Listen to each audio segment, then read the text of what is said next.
3 hari diserang, OPM gagal kuasai Koramil, TNI Polri libas anak buah Kogaya. Selama 3 hari mulai 30 April 2024, gerombolan organisasi Papua Merdeka melakukan serangan ke distrik Homeo, Kabupaten Intan Jaya, Papua. Selain menyerang Polsek Homeo dan membakar gedung SD, OPM menargetkan serangan untuk menduduki Koramil. Aksi biadab organisasi Papua Merdeka di wilayah distrik Homeo, Kabupaten Intan Jaya, Papua berhasil dilumpuhkan pasukan gabungan TNI Polri pada Jumat 3 Mei 2024. Panglima Kogab Wilhan III, Letjen TNI Richard TH Tampu Polon menyebutkan, kelompok OPM telah mengganggu keamanan dan berusaha menguasai wilayah Homeo selama 3 hari berturut-turut.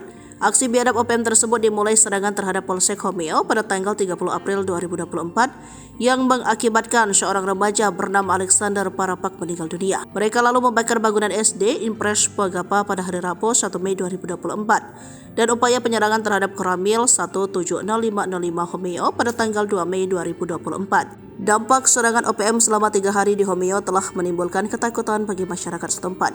Bahkan ada beberapa masyarakat yang pergi mengungsi mengamankan diri. Situasi keamanan wilayah distrik Homeo berangsur-angsur pulih, tegas Richard.